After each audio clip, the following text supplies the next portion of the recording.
Alors oui, The Chosen est la meilleure série chrétienne, sans aucune contestation possible. Alors oui, Jésus est magnifiquement interprété avec sa dose de classe et d'humour, sans conteste. Alors oui, les disciples dans The Chosen, coup de cœur intégral. Mais ça ne nous empêchera pas de signaler quand même un problème dans The Chosen. Alors, promis que je vous connais mes petites sauterelles, je sais que vous aimez The Chosen, moi aussi. On n'aura probablement jamais une autre série comme ça. Mais il est écrit, la vérité vous rendra libre. Il y a les évangiles, il y a The Chosen et c'est toujours bien de savoir faire la différence. Il y a des trucs qui sont magnifiques, il y a des trucs qui sont ratés, parce que c'est la vie, hein.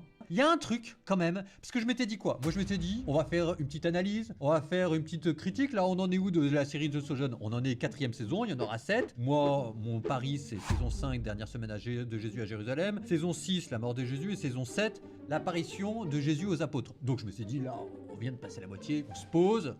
On fait un bilan, on en est où est-ce qu'on va? The Chosen, c'est quoi les plus, c'est quoi les moins? Alors il y avait surtout des plus. Et là, saison 4, le faux pas. Je vais devoir dire, mais j'aime pas. Mais en tant que responsable, en tant que théologien, en tant que prêtre, en tant que fanboy de Jésus, il y a quand même des choses qui, au nom de la vérité, doivent être dites. Et nous les dirons. Alors avant, petite pub, parce qu'on sort un podcast, La Bible en un an. C'est gratuit, c'est sur toutes les plateformes. Donc, tu y vas quoi. Ah, t'essayes. Ah, quand même, faut au moins écouter 2 épisodes.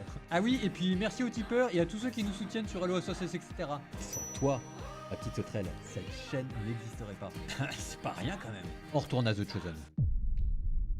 Alors, on va commencer par en dire beaucoup de bien. Parce que c'est vrai qu'elle le mérite. Ben, ce qu'on aime, c'est Jésus. Parce que Jésus, il a toujours eu la classe, hein, ça on le savait. Mais là, le parti pris de lui donner beaucoup d'humour le rend étonnamment proche de nous. Ce qu'on aime aussi, ça c'est quand même très très bien fait, hein, c'est la reconstitution archéologique. Je sais pas si vous avez fait attention, mais tous les petits détails dans les maisons, les fourchettes, les couteaux, etc. Alors parfois même, il y a un petit côté too much. On a l'impression que là vraiment, on n'est plus dans la reconstitution. On dit, mais là, on est carrément dans le catalogue Ikea, avec tous les meubles, etc. Mais c'est quand même la première fois de ma vie où je vois un film qui a un tel souci, non seulement de la reconstitution, mais de l'exactitude. Ce qui parfois est assez amusant, parce que parfois ça vire carrément à la docu-fiction. Donc de temps en temps, vous avez les Sadducéens et les Pharisiens qui s'arrêtent, pause sur image, et qui commence à vous expliquer, à faire un petit cours sur le pharisianisme ou sur les Sadducéens, à expliquer les points communs, les différences entre les uns et les autres. Et ça marche très très bien. Notamment à un moment, ils font un débat sur la résurrection des morts dans une synagogue à Jérusalem. Et alors là, on a vraiment l'impression d'être au 1er siècle dans les querelles qui opposaient les pharisiens et les Sadducéens. C'est mieux qu'un cours de caté et c'est moins barbant que les cours que j'ai au séminaire. Donc là quand même l'aspect introduction, vulgarisation de la vie courante dans la Palestine, enfin j'ai appris plein de trucs sur la manière de faire des deuils, sur la manière de cuisiner les plats, sur les différentes factions, sur la manière de s'habiller. C'est extraordinaire en termes d'immersion. Donc là, moi je dis on est à 19 sur 20, je mets 19 parce que je suppose qu'on peut toujours faire mieux, mais là quand même ça va être difficile. Je continue en disant beaucoup de bien de The Chosen pour pas me faire allumer dans les commentaires. Ce qu'on aime, les disciples, avec le parti pris légèrement anachronique mais qui marche très bien, de leur donner une psychologie moderne. Vous sentez que chaque disciple a ses propres démons, ses propres difficultés et que cette série montre comment est-ce qu'il arrive peu à peu à les surmonter. Donc vous aviez Matthieu qui avait une psychologie autistique et qui arrive petit à petit à sortir de sa gangue. C'est très bien fait. C'est un des personnages les plus attachants, hein. Je crois que dans le public français, j'avais dit ça, je l'avais rencontré une fois, je lui avais dit que c'était le personnage préféré des Français. Il était très sympa d'ailleurs. Vous avez Pierre qui est une tête à claque au début, hein, mais vraiment insupportable, et qui au fur et à mesure prend une certaine forme d'autorité et de sagesse. Il en devient presque sympathique. Alors c'est drôle ça aussi, parce qu'une fois j'avais rencontré l'acteur qui joue Pierre, et en fait dans la vraie vie, c'est lui qui est le plus sympa, hein. C'est vraiment lui qui est le plus proche et le plus sympa. Ils ont tous leurs propres démons à combattre, ça les rend étonnamment proches de nous, avec par exemple Thomas qui essaye de surmonter l'épreuve de l'injustice et du deuil, avec Marie-Madeleine qui essaye de s'intégrer mais qui n'y arrive pas vraiment, avec la femme de l'intendant Clopas qui est en proie à l'adultère. Avec le petit regret, c'est que Nicodème, on le voit plus. Alors là, quand même, moi, c'était mon personnage préféré. Ils l'ont viré! Ah non! Donc, ils sont très attachants. Avec peut-être parfois des choses qu'on voit pas très bien, mais la paire de disciples qui est le plus attachant, Jacques le mineur et Thaddée, parce que eux ils sont un petit peu à l'écart et ils voient les choses que les autres ne voient pas. C'est extrêmement fin, et en plus vous avez le narrateur qui arrive à parler à travers leur bouche. En fait c'est les deux seuls qui comprennent vraiment ce que Jésus est en train de vivre, l'angoisse et la tension qu'il habite. Donc ça c'est beau parce que ces deux personnages qui sont un peu écarts, c'est le point de vue que le narrateur a choisi pour faire comprendre certaines choses aux spectateurs, c'est-à-dire à vous. Et puis il y a Judas. De tous les films que j'ai vus, masterclass sur Judas. Déjà, Judas, c'est très compliqué de jouer Judas. Quelqu'un s'appelle Judas, vous le mettez instinctivement à le haïr. C'est quand même la seule personne, on a le droit de dire que c'est un salaud. Gros mot, je suis désolé, il est exceptionnel. Parce que avec son petit air de j'y touche, mais j'y touche pas trop, avec son rapport à l'argent qui est vraiment, mais ah là là, on a envie de lui jeter une pierre à la figure. Donc ça, c'est vraiment, les disciples sont en règle très générale extrêmement bien réussis, non seulement les disciples, mais aussi les personnages secondaires. Donc Atticus, extraordinaire, Atticus qui fait une sorte de plongée dans le monde de l'art martial ou de l'espionnage. Lui, c'est le côté espionnage 007. Vous avez Quintus qui est extrêmement touchant, ça marche très bien. Donc les personnages ont des psychologies légèrement anachroniques, mais qui permettent beaucoup plus facilement aux spectateurs modernes de rentrer dans l'évangile. Donc ça... Alors là, pour le coup, je veux bien qu'on mette un 20 sur 20 parce que je sais pas si on fera mieux. On continue par dire des choses bien. C'est bien construit. J'irai pas jusqu'à dire que c'est très bien construit. L'idée centrale est géniale. Donner le point de vue aux disciples et on sentait que c'était parti pour être une masterclass, mais j'ai quand même le sentiment, notamment sur la saison 4, allez je vais le dire comme ça, qu'on se repose un peu sur son talent. Parfois je me demande si jamais il n'y a pas une ou deux facilités d'écriture, notamment par exemple vous voyez il y a quelque chose qui est quasiment systématiquement repris, c'est ce qu'on appelle l'inclusion, c'est le début qui correspond à la fin. Donc dans les épisodes vous avez une introduction avec par exemple David qui fait un deuil et puis à la fin de l'épisode vous aurez un autre deuil. Les deux se répondent, qui en fait correspond à une écriture sémitique que vous retrouvez dans la Bible, mais qui est quand même un peu trop souvent prise et parfois il y a aussi des longueurs. Je suis désolé de dire, mais si, quand même. Ça n'empêche pas qu'il y a des très bons épisodes. On était quoi? Au début, on était à 3 épisodes sur 4 qui étaient des masterclass. Là, on en est passé à 1 sur 2, ce qui est quand même exceptionnel. Donc, c'est pas une critique que je dis. C'est juste qu'on se dit qu'il y aurait eu les moyens peut-être d'amener encore plus loin en termes de tension. Il y a des fois où ça marche très bien. Par exemple, vous avez un épisode où vous avez au fur et à mesure une tension, une polémique entre Jésus et les pharisiens avec la foule qui grossit. Alors ça, c'est très très bien fait. Parce que vous voyez comment est-ce que la foule est attirée et on se dit que probablement ça avait dû se passer comme ça, quoi, des sortes d'agglutinements spontanés dans lesquels tout le monde se retrouve et à la fin l'explosion avec les Romains qui arrivent et qui tuent tout le monde sur le passage. Donc il y a des passages comme ça, il y a des épisodes comme ça qui sont vraiment très bien fait au niveau de la tension narrative. Il y en a un autre aussi, par exemple, c'était sur la fête. En 7 jours, chaque jour, on éteint une bougie en plus. Donc là, ça avait une sorte de compteur. C'était hyper stressant. Donc vous avez des épisodes au niveau de la tension dramatique qui sont très bien faits. Et puis vous en avez d'autres qui se cherchent un peu plus. C'est pas très grave parce que dans chaque épisode que j'ai vu, il y avait toujours au moins 4-5 scènes qui étaient particulièrement réussi. Si jamais vous voulez avoir l'analyse, moi je l'avais fait pour la chaîne The Chosen France. Faudrait que j'essaye de récupérer tous les épisodes et puis de vous en faire un petit parcours. Mais je vous avais fait une analyse de tous les épisodes un après les autres. Le personnage de Marie par exemple, magnifiquement réussi parce que Marie c'est typiquement le personnage compliqué parce qu'il faut faire la part des choses entre ce que veulent entendre les protestants, ce que veulent entendre les catholiques. Alors c'est peut-être plutôt ce que veulent entendre les catholiques qui ont une vision très haute de Marie. Mais là vous avez dans la série The Chosen un compromis intelligent sur Marie qui peut à la fois plaire aux protestants. Donc là par exemple vous avez une Marie âgée, ce qui dans l'imaginaire catholique les protestants s'en rendent pas compte mais est très bizarre. Et à l'inverse les catholiques ça leur va parce qu'il n'y a rien contre la foi et les mœurs. Il n'y a pas d'autre enfant, elle est vierge et puis c'est Sainte Marie quoi. Non seulement ça mais en plus il y a des petites allusions aux apocryphes, notamment à un moment elle dit que son père et sa mère s'appellent Anne et Joachim. Proto-évangile selon Saint Jacques, l'évangile de l'enfance. Donc il y a quand même des trucs qui sont très bien trouvés. Notamment pareil au niveau de la traduction, de temps en temps ça alterne entre la traduction protestante et la traduction catholique. Par exemple on dit Ésaïe, protestant, mais on dit le Seigneur, catholique. Donc voilà. Alors après il y a des trucs qu'on aime moins. Vous voyez quand même que j'essaye de vous prendre vraiment dans le sens du poil. Les trucs qu'on aime moins, par exemple, sur le sermon sur la montagne, il y a Jésus qui a un manteau bleu. Moi, ça m'a énervé. Parce que le bleu, c'est pas une couleur. À cette époque, c'est la couleur des barbares. Après, vous avez de temps en temps aussi les disciples qui appellent Jésus Rabbi.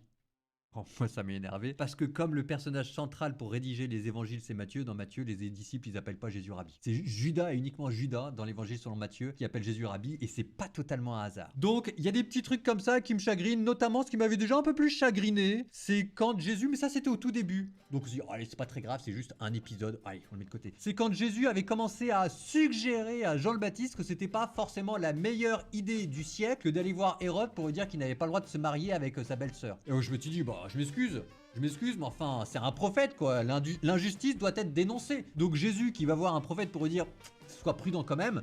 Ah non, Ah, c'est pas ça l'Ancien Testament, c'est pas ça les prophètes, c'est pas ça Jean le Baptiste. Au contraire, vous avez Dieu qui est derrière puis dit vas-y mon coco, je suis derrière toi, ça va mal se passer, mais je suis quand même derrière toi et je serai avec toi en prison. Bon, ça c'était les petites choses qui m'avaient chagriné, mais sans plus que ça. Maintenant dans les choses qui m'agacent un petit peu plus. J'en suis pas encore au truc qui m'a vraiment agacé, ça c'est pour plus tard, mais là je vous ménage. C'est le rapport à l'écriture sainte et à la rédaction de la Bible. Là je suis désolé de le dire, mais il y a un truc...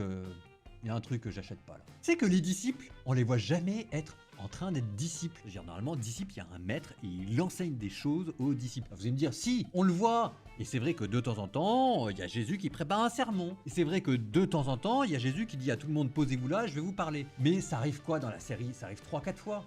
Je veux dire, c'est pas que ça que vous faites une école. Ce que je veux dire, c'est que par exemple, typiquement, l'évangile selon saint Matthieu, il n'était pas fait pour être écrit. Il était fait pour être appris par cœur. Vous regardez le sermon sur la montagne, c'est plein d'antithèses, de parallélismes, de moyens mémotechniques qui sont cachés à l'intérieur pour permettre d'apprendre vraiment par cœur. Très facilement. Je le sais, je l'ai fait. Je l'ai appris par cœur, l'évangile selon saint Matthieu. Il est fait pour être appris par cœur. Et derrière, pourquoi? C'est parce que Jésus, à période régulière, disait aux apôtres, posez-vous. Je vais vous apprendre des choses, vous allez les répéter et vous allez les mémoriser. Vous croyez qu'il est arrivé comment le Notre Père dans les évangiles? C'est pas Jésus qui l'a dit une fois, c'est Jésus qui a dit à tout le monde, on se pose, je vous apprends, vous les répétez. Donc Jésus a fait apprendre des paroles à ses disciples. Sinon, comment expliquer que les 3 évangiles synoptiques sont aussi proches les uns des autres? Et puis sinon, pourquoi est-ce qu'on appelle Jésus maître et puis les autres disciples? Toujours là-dessus, par exemple, il y avait un stage pratique à un moment dans les évangiles. Il y a Jésus qui les envoie en mission 2 à 2. Et donc ça, dans la série The Chosen, c'est fait mais en 3 minutes. Et c'est fait en mode flashback série rapide. Vous voyez simplement des plans de coupe. Il n'y a même personne qui parle. Et en 3 minutes, vous avez ce stage pratique des disciples. Alors c'est dommage parce que là, on aurait vraiment pu broder. Si jamais il y avait une série dans laquelle on pouvait broder sur l'envoi en mission des disciples, c'était bien The Chosen. Et là, c'est fait comme ça. Ce qui fait qu'il ne reste dans The Chosen que le ressenti et la vie personnelle des disciples qui sont moins disciples que personnages d'une série. C'est le truc que je regrette un petit peu, et là j'en viens maintenant à la rédaction de la Bible, c'est que à l'inverse, vous avez une chose qui est surdéveloppée, c'était la manière dont tout de suite tout est rédigé. Et donc là, très régulièrement, vous voyez Matthieu qui est en train de sortir son pinceau, son stylet, je sais pas comment il faut dire, pour écrire ce qu'a dit Jésus. Alors qu'il y a une chose qui est parfaitement claire, c'est qu'on sait que ça s'est pas passé comme ça. Alors là, laissez-moi vous dire, c'est que saint Matthieu, il était fait pour être appris par cœur, et la rédaction de l'évangile selon saint Matthieu, elle est bien plus tardive. Comme saint Jean d'ailleurs. Saint Jean, on sait que c'est pas saint Jean qui l'a écrit. Tout simplement parce que dans l'évangile selon saint Jean lui-même, il y a des passages qui vous disent que c'était en fait une école derrière saint Jean. Celui qui a vu ces événements dit vrai, et nous attestons que son témoignage est vrai. Et donc là, par exemple, à un moment, on voit saint Jean qui est en train de vous écrire le prologue. Le prologue, on sait que c'est une hymne liturgique du 1er siècle de l'église primitive. Donc il y a un rapport qui est trop raccourci avec ce que dit Jésus, le texte, et derrière je soupçonne quand même un peu une vision fondamentaliste de la Bible. Il n'y a pas ce lent travail de réflexion de l'église qui apprend par cœur, qui médite, qui réfléchit et qui ensuite pose sur le papier. Donc à un moment donné, il y a un épisode, la guérison de l'aveugle-né, qui est sans saint Jean et qui se trouve à Jérusalem, qui est dans la série The Chosen se trouve à Capharnaüm. Bon, c'est pas grave, on réécrit un petit peu, c'est les besoins de la narration, ça me choque pas. Ok? Et vous voyez là saint Matthieu qui est en train d'écrire. Et je dis mais non mais mon coco, tu fais quoi? T'es pas du tout en train d'écrire toi. C'est dans l'évangile selon saint Jean, ça se passe à Jérusalem. Là ils vous mettent à Capharnaüm avec saint Matthieu en train d'écrire. Et en plus, un jour de sabbat. Matthieu en train d'écrire un jour de sabbat, ce qui est considéré comme du travail. Donc là, je suis désolé de le dire, mais ce rapport à la Bible, non, ça c'est pas possible. Mais c'est pas ce qui m'a agacé. Ce qui m'a agacé, c'est ce que je vais vous dire maintenant. Et alors là, pour le coup, ça m'a agacé. Parce que tout ça, il y a des trucs qu'on a réussi, il y a des trucs c'est un peu moins réussi. Cette série est magique. Jusqu'à présent. Là, on était à un 18 sur 20, il y a eu deux petits trucs qui m'agaçaient, mais pas de quoi fouetter un chat. Simplement, il faut attirer l'attention aux gens sur le dire que c'est une narration, donc il y a des choses qui ont été rajoutées par rapport à l'évangile, et que c'est toujours un peu compliqué pour quelqu'un qui vient de découvrir la foi de le mettre tout de suite dans The Chosen, parce que c'est pas les évangiles non plus, mais globalement, moi je dis c'était 20 sur 20. Jusqu'au début de la saison 4, et là, le faut pas quoi. Donc là, maintenant, je vous en parle, et ça va pas vous faire plaisir, mais moi non plus. Ce qui m'a choqué, et moi je vais vous le dire, mes petites sauterelles, il n'y a pas la transfiguration.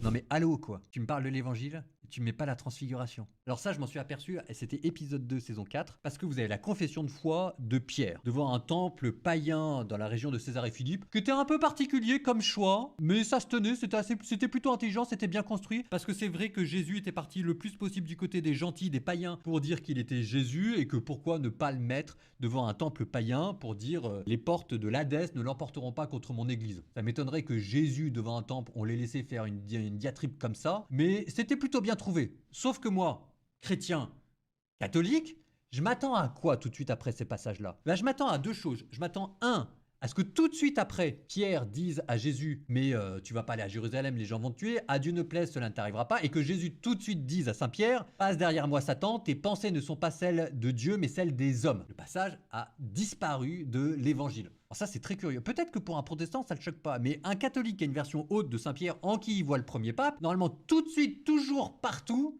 il y a cet épisode-là qui arrive derrière, ce qui est une manière pour les catholiques de se dire le pape, on se calme. Souviens-toi de Saint-Pierre, au moment de sa plus grande confession de foi, c'est aussi le moment du plus grand péché et de la plus grande démission de foi. Donc c'est hyper important dans l'imaginaire catho. Là, on nous le prive. Alors on râle un peu. Pas très grave, on survivra. Et tout de suite après, moi je m'attends à quoi? Je m'attends à ce qu'il y a la transfiguration. Il n'y a pas la transfiguration. Il n'y a pas la transfiguration. Alors tout le monde me dit, mais qu'est-ce qu'il a s'énervé sur la transfiguration? La transfiguration, les enfants, c'est le passage clé dans les trois évangiles synoptiques. Les évangiles synoptiques, c'est une lente montée de popularité de Jésus qui devient de plus en plus suivi par la foule et de plus en plus en proie au but des pharisiens. Ça monte, ça monte, ça monte, et ça arrive à la transfiguration, et là, c'est le turning point, le moment où tout bascule, et juste après, vous avez la lente montée de Jérusalem et Jésus qui se crucifie. Parce qu'il se passe quoi sur la transfiguration? C'est à la transfiguration que Jésus décide de retourner à Jérusalem et que les disciples sont complètement perdus. Donc au niveau narratif, c'est le passage clé des trois évangiles synoptiques et vous n'avez pas le droit de me l'enlever. Je le redis, la vie de Jésus, ces 3 années, ça fait une pyramide. Et le haut de la pyramide, c'est la transfiguration. Tout ce qui avance, c'est une préparation et tout ce qui est après, c'est une dégringolade. Si jamais vous enlevez ça, c'est comme si jamais vous m'enleviez dans Star Wars le moment où Dark Vador dit qu'il est le père de Luke. Vous pouvez plus rien comprendre. Alors vous dites, ouais, d'accord, très bien, mais ça c'est juste l'aspect narratif. Il n'y a pas que l'aspect narratif. Oh non, il n'y a pas que l'aspect narratif. C'est que en haut du mont Tabor à la transfiguration, c'est là où il laisse voir sa gloire, Jésus. C'est l'endroit dans les évangiles où on voit qu'il n'est pas simplement le Fils de l'homme, mais qu'il est aussi le Fils de Dieu. Vous allez me dire, ça va être confirmé à la mort et la résurrection. Oui, ça va être confirmé à la mort et la résurrection. Mais avant, c'est l'endroit où sa divinité est le plus palpable possible. Et là, on l'enlève. D'où question, pour l'instant, dans la série The Chosen, qu'est-ce qui fait que en Jésus, on voit le Fils de Dieu? Bah, pas grand-chose. Et je vais jusqu'au bout. Vous avez classiquement 3 théophanies, 3 épiphanies, c'est-à-dire des moments où Dieu révèle sa gloire dans les évangiles. Vous avez la transfiguration qui a disparu. Vous avez le baptême de Jésus. Le baptême de Jésus, c'est quand Jésus sort de l'eau, vous avez les cieux qui s'ouvrent, la colombe, l'Esprit Saint comme une colombe qui descend sur Jésus, et du ciel une voix qui dit « Celui-ci est mon fils bien-aimé ». Et puis vous avez les rois mages qui apportent de l'or, de l'encens et de la myrrhe. L'or, signe de la royauté, l'encens, signe de la divinité, la myrrhe, signe de la prêtrise, qui a disparu aussi. Donc les 3 épisodes dans les évangiles où Dieu révèle sa gloire pour dire que celui qu'on a devant les yeux est plus qu'un homme et qu'il est le Fils de Dieu, les 3 ont disparu de The Chosen. Non! Ça m'a donné envie de pleurer quand je l'ai vu. J'ai dit mais non, c'est pas possible. En plus, moi, c'était le passage que j'attendais. Les rois mages, je veux bien qu'on l'enlève. Parce que les rois mages, c'est hyper difficile de réussir les bons rois mages. C'est soit hyper kitsch, comme Zeffirelli, tellement kitsch que quand on voit ça, on a envie de perdre la foi. Ça peut être aussi très beau, hein. Vous regardez dans Pasolini, l'évangile selon saint Matthieu, alors là, pour le coup, vous voyez les rois mages, c'est là où je me suis mis à croire dans les rois mages et j'ai pleuré tellement c'était beau. C'était hyper touchant, mais rien que pour cette scène-là, vous devez voir l'évangile selon Matthieu de Pasolini. Les rois mages là-bas. Bon, ok, c'était difficile, je vais le mettre de côté. Après, on nous a enlevé le baptême. Je me suis dit, ah, c'est bon, c'est curieux, mais ok, ça permet de commencer in media res. Donc, on est tout de suite un peu pris de court. Ça marche d'un point de vue narratif. La transfiguration, j'étais hyper déçu parce que c'est le passage le plus casse-gueule. Donc, moi, c'était celui que j'attendais parce que c'est là où on va voir vraiment la qualité de The Chosen. En fait, c'est simple, je ne connais aucun évangile, enfin, aucun film sur la vie de Jésus où la transfiguration soit décrite de manière crédible. Mais là, il pouvait faire tout ce qu'il voulait avec les apôtres. Il suffisait de dire par exemple qu'on n'assistait pas à la transfiguration mais qu'on voyait juste les apôtres revenir dépités et expliquer aux autres apôtres qu'ils ont vu quelque chose qu'ils n'ont rien compris et ça suffisait parce que là le point de vue de The Chosen c'est pas le point de vue de Jésus, c'est le point de vue des apôtres. Donc il y avait tout ce qu'il fallait pour arriver à parler de la transfiguration sans représenter la transfiguration parce que c'est vrai que c'est hyper compliqué et on nous l'a enlevé. Donc ben les enfants, on est passé d'un 18-19 sur 20 à 16 sur 20. Alors ça reste 16 sur 20. Ça reste 16 sur 20. C'est pas la peine de m'allumer en commentaire. Mais moi j'ai fait mon boulot de prêtre. Après vous faites ce que vous voulez. Mais du coup, pour votre pénitence, vous me lirez le récit de la transfiguration dans Saint Luc. C'est juste à pleurer quand il y a Moïse et qu'il y a Élie qui parlent avec Jésus, qui lui parlent de son exode, de son passage. C'est la fin de son pèlerinage. Vous avez l'impression d'être à la fois sur le mont Tabor avec Moïse, à la fois dans la montagne avec Élie, le fin murmure de silence, et Jésus qui parle de son exode, de son passage de la terre au ciel. Bon, Vous m'en voulez pas trop? Allez! J'ai fait ce que j'ai pu pour faire passer la pilule. Mais c'était mon devoir. L'amour vaincra.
Heartbeat steady like the ocean tide. Secrets linger in the breeze. In this moment, worlds collide. Feel the rhythm set you free. Let the moonlight guide our way through the silence of the night. In your eyes where dreams sway, we'll find our truth, take flight. Footsteps tracing